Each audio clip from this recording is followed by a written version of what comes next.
Welcome back to the SampanViking on China channel. And three simple words: Borodino, Stalingrad, Ukraine. And I think the inference of all those three words really tell their own story. These are for those that don't understand the significance. These are all the Borodino was where the Russians stopped Napoleon. Stalingrad is where the Soviet Union stopped Hitler, and, uh, and Ukraine seems to be where the Russian Federation is stopping NATO expansionism in its tracks. Once again, an aggressive Western force goes into Russian territory, hits the buffers, and then starts a long, slow, painful rebound back into the West with various degrees of Russians following on after them. It has been quite a fascinating 10 days since the invasion started. I missed the first 5, 6 days of it because I was away. I've been following the rest of it very, very keenly. Remarkable how little hard information there really is. And the things, little bits on Twitter, they really don't tell you anything. The amount of disinformation being put out, the amount of pure propaganda, it makes getting a firm handle on what really is going on in the combat space in Ukraine incredibly difficult.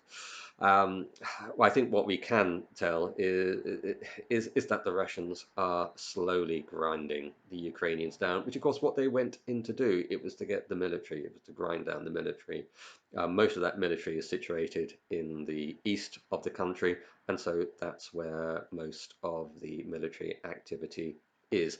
And other commentators have mentioned this, is that, and these are the areas where the international media are not. Everybody's in Kiev saying, well, why aren't the Russians coming to Kiev? I don't think they have got any intention of taking Kiev. I think they'd have done it by now. The legendary 40-mile column that's sitting to the north of the city, what is it doing?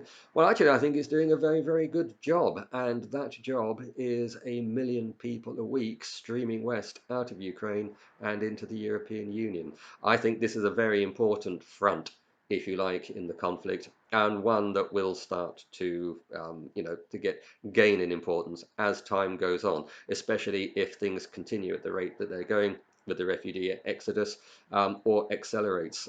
People at the moment, as we've seen in other refugee exoduses, it's all hearts on sleeves, it's all compassion, all the rest. That can turn very, very quickly, as the Syrian refugees found out, and the Iraqi refugees and the Afghanistani refugees found out. That can all turn very, very quickly, especially when the people making the most noise about compassion suddenly finds large numbers of them turning up on a street near them. So whilst they're all in Poland, I'm sure nobody really minds outside of Poland, but inside of Poland itself, I think the stresses will start to show.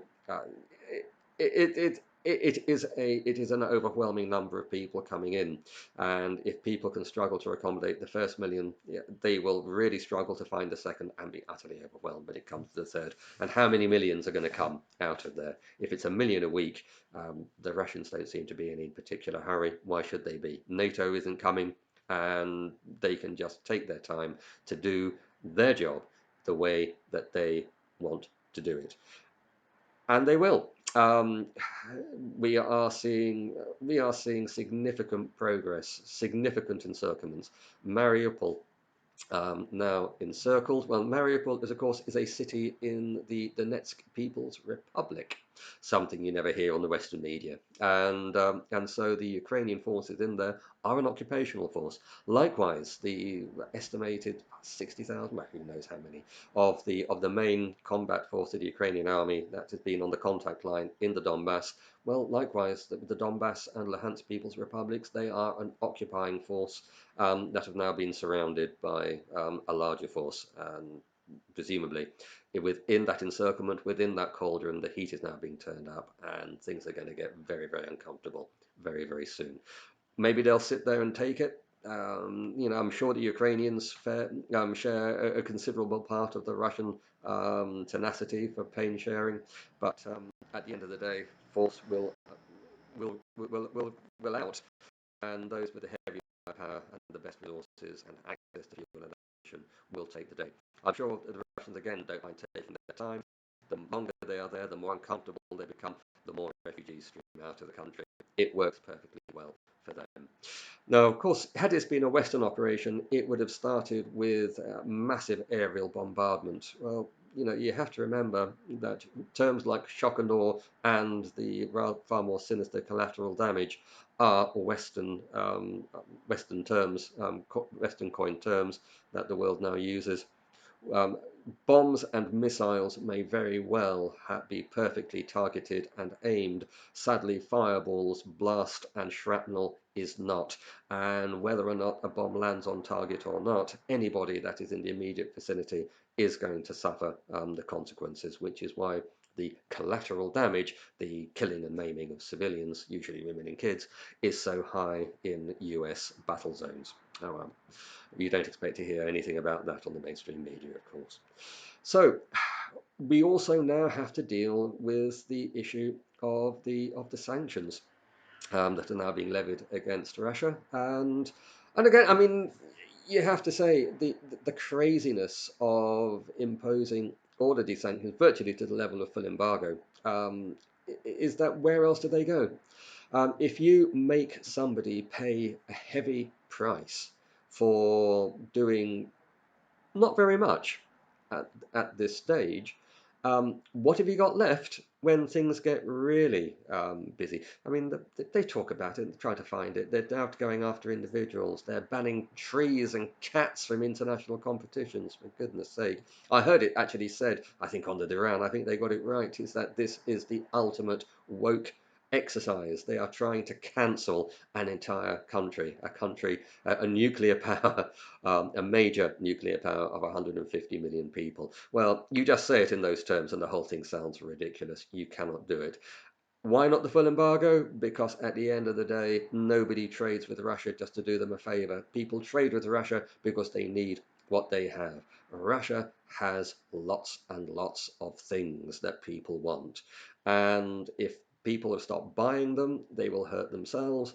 And at the end of the day, I tell you what, if I was the Russian government, looking at all the financial pressures being piled on, aimed at the population, and oil and gas was sitting there not being sold, if wheat was sitting there not being sold, easiest thing to do is literally give it to the people.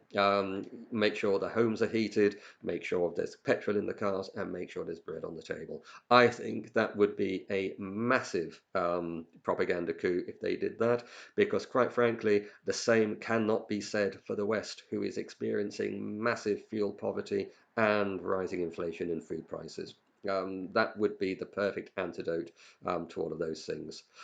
Well, what happens next in the military campaign? We have seen Mariupol being surrounded, under siege. That There's currently a ceasefire being set up and a chance for civilians to get out. I'm not quite sure where exactly they're going, whether they're going to Ukrainian-held territory or others will be going to DPNR held territory.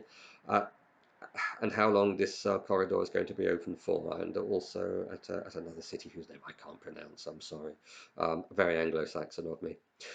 We have a massive effective cauldron in place over the top of the Donbass, where trapping this main Ukrainian force of up to some estimate 60,000 Ukrainian troops.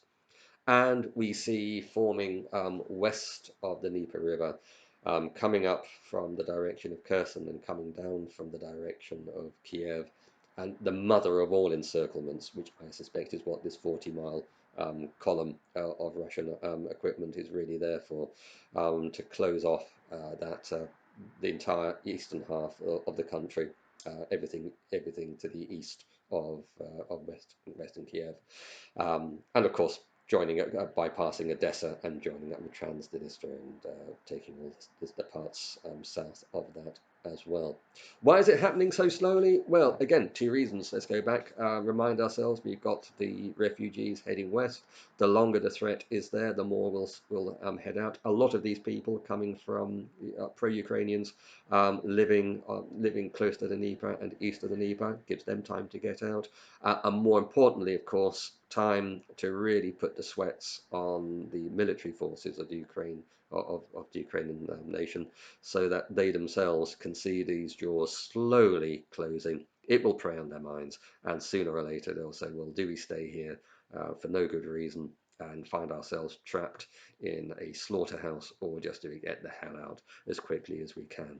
I think this is what we're going to see. We saw this in 2014, 2015, when things never seemed to move very much for long periods of time, and then suddenly bang, and everything just went crazy, and people started moving left, right, and centre. And I'm sure this will happen now. Sooner or later, the ability to resist, the will to resist, will break, and massive forces will start streaming over the Dnieper and back in towards western Ukraine. And of course, suffering a lot of damage, as they do, undoubtedly. And then the jaws will close, and that will be the front. Those forces which are currently held up around points in the east will then be able to move forward. And it'll be, you could see, you can draw it a line from the northern point of Moldova up to Belarus, a fairly narrow front where Russia can concentrate its forces massively and inflict terrible damage on what's left of the Ukrainian army, if that's where the fight goes. Anyway, that's going to be it, I think, for me today, and I won't be able to upload, I don't think, until possibly about a week's time. So who knows what will happen. Fast-moving situation. Predictions made in the morning can suddenly, events can make them redundant before tea time. Well, we shall see.